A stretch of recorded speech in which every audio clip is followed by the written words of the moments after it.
Hey guys, welcome back. Trip Coach here with Drip and Farm for Poverty, where we don't trust, we verify, and operate with integrity and transparency. Once again, we're coming back to a clip from Matt Hogan. I didn't play the whole thing in the previous video because it's really long, but this is just another stamp on the this time it's different page in the cycle handbook. And Matt gives his two whys of what he feels is different. And the most important piece of this is to ensure that no matter what happens, and I mentioned this before, you just don't get shaken out or miss the opportunity.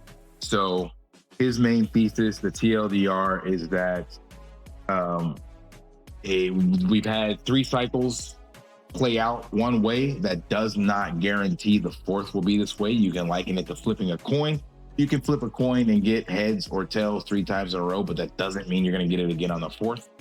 As they say, history doesn't repeat, but it rhymes. But again, he gives some compelling arguments as to why this time it could be different. And it won't come back in. And I would note that, the Genius Act passed with 100 votes from Democrats in the House. It's actually somewhat bipartisan. There's a very squeaky part of the Democratic Party that's anti-crypto. And I agree that in a sharp bear market, maybe with some scandals tinged to it, they would pounce on it. But I don't think that's the base case. I think the base case is that crypto demonstrates its value now that it's able to interact with the real world. The US is relying on stablecoins for financing its debt. Bitcoin is broadly held by pensions and institutional investors. And that part of the market just has escape velocity from a regulatory perspective, right? It's like the internet after the 1996 laws. It's now out there and it's demonstrating its impact on the world, and you can't stuff it back in. So your scenario, the negative scenario you played out is possible and would contribute to a 4-year cycle.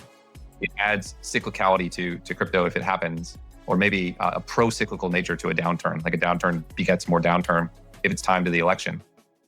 But my base case is it's actually bipartisan. The majority of Americans want crypto to succeed. It's important for our national security interests. It's important for our national economic interest. Wall Street is now behind it. I think it's out of the bag, and we're in this new, pretty good regulatory world. That was a kind of key piece for me as well. And I'd mentioned this a couple of times, and Matt explains it really well with this clip, is that I thought, or maybe a part of me still thinks, that this is just a temporary thing with a pro-crypto administration, and the next presidential cycle could have someone come in and unwind all of this. And the way Matt's explaining it is like the genie is out of the bottle. There's no stuffing it back in.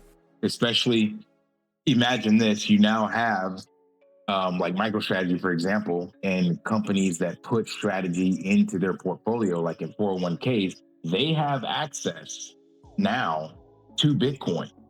And then we have the executive orders and the laws that have been signed in, and then now with the stable coins. So you have another 3.5 years, 3 years, 4 months of this getting more and more entrenched into the financial stability of the US economic system. So ripping that out is going to get that much harder. So I'm kind of on the same camp with Matt, and I never thought about it until he mentioned it. It's like, yeah, it's going to be very difficult. It's more bipartisan now because, for example, S&P is at all-time highs right now. So all these things that are going up, and people that don't understand how it's going up or improving, they'll just see that, hey, this is good for my portfolio. I am this much richer on paper. Yeah, I don't want to go back to the way it was before. So I do feel like Matt said, the genie's out of the bottle, and we're not going to have that kind of issue with the next regime, no matter what. And that's why I feel like they're definitely pushing these things forward. The frameworks, I think the Clarity Act is supposed to come into play by September. So when these go into law, it is even that much more difficult to rip it out of the legislative system. Being less volatile is, you see a 40-50% correction, and that's still a tremendous improvement on past cycles, right? Yeah, and I think that's the case. I think 70% corrections are in the past. I don't think we'll see that again. I just meant from the political standpoint, if one. And again, that's another key piece. This is also what Saylor had mentioned where he was on, I can't remember what news channel that was, but where he's saying that winter's not coming back.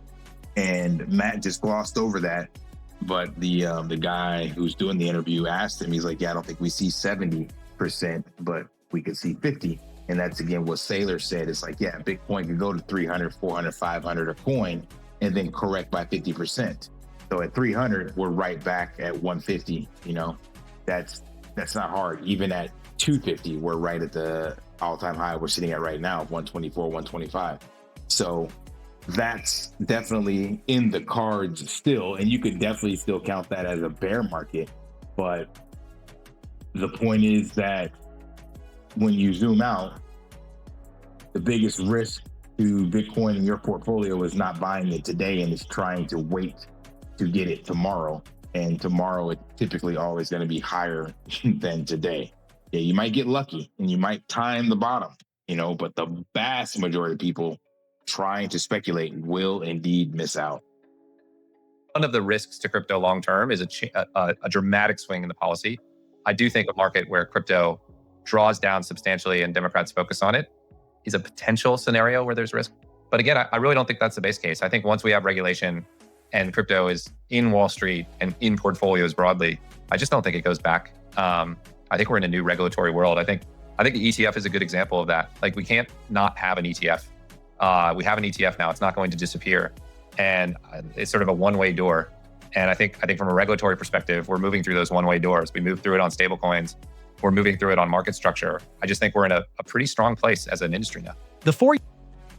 And that makes sense again, because like he's going to mention here in this clip, it's a one-way door, because once companies, or once you open the floodgates for ETFs and companies start buying, they don't just stop buying. Like, they clearly see that Bitcoin is outperforming, and then there's going to be an allocation. So even if it's not outperforming, let's just say they're looking at it as a hedge, which I showed that clip where Jack Mallers mentioned, yeah, it's not a hedge.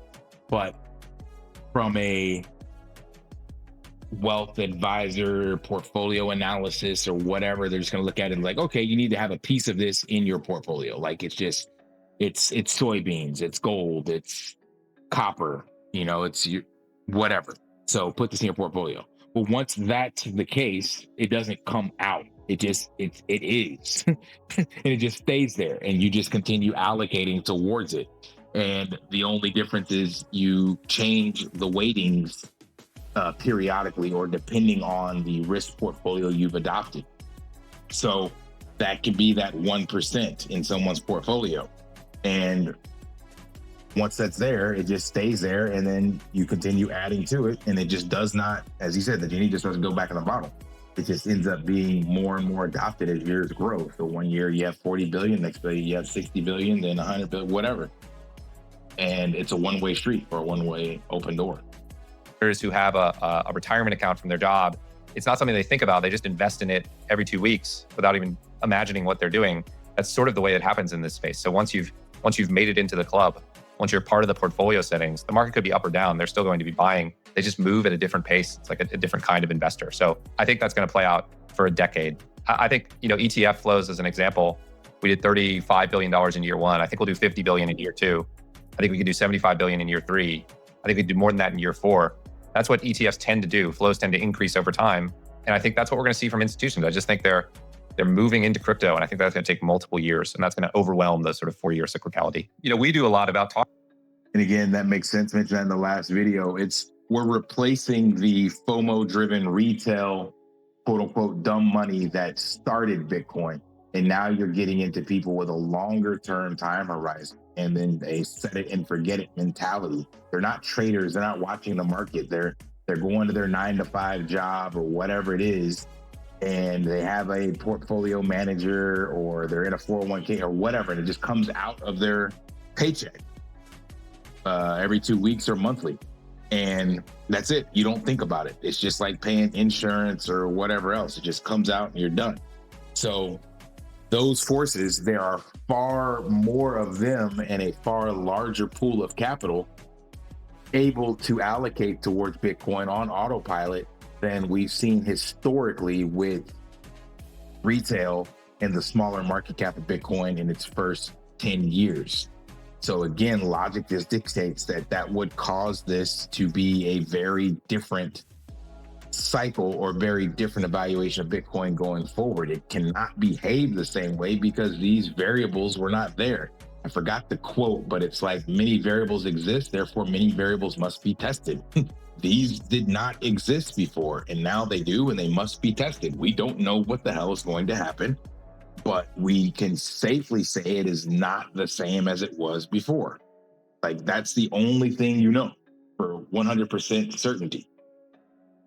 Talking about that absolute supply versus the absolute demand, which you can measure, ETFs and companies are buying 5-6x all the new supply. We talk about the relative scarcity of Bitcoin versus gold. Gold inflates at 2 to 3 times the pace of Bitcoin today, and that will probably increase and Bitcoin is shrinking. So I agree. The longer you dwell in it, it's hard to grok. I think when you say this time is different, which is sort of what I'm saying, you have to say why. And I think what separates this moment from the last cycle and the cycle before and the cycle before that is we have 2 whys. The whys are institutions are allocating, they control most of the money in the world, and they move slower than retail. And then the whys are, for the last 6 months, we've been on a new regulatory journey that opens up the market in enormous ways. And if you go back to...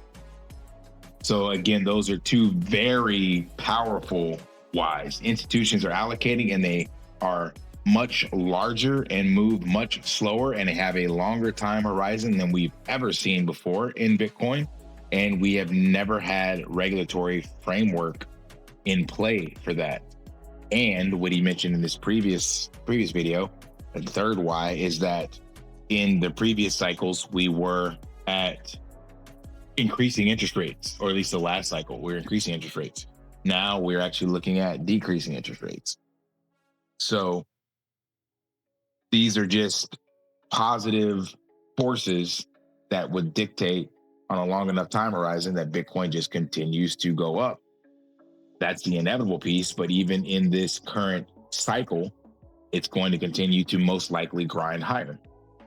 The last cycle, what was the why? We have DeFi? Like, that's not as powerful a why as the largest investors in the world are now allocating to crypto in size to the tune of like $40 billion a year in ETFs. Or we now have crypto regulation that lets Wall Street interact with crypto. Those are much bigger whys than we have DeFi, or we had ICOs and Ethereum, which was like the last cycle why. A very retail driven cycle. Yeah. The first cycle was people can buy Bitcoin. That was a big thing. But we just learned, and then we had the 4-year cycle after Mt. Gox blew up. But the last 2, there wasn't a reason to expect it's different. I do think this time there are those 2 reasons, which institutional purchases and regulation. And I just think those are very big factors. The risk I see for people who feel strongly that this 4-year cycle will repeat is that they'll step out of the market, and then the market will pass them by.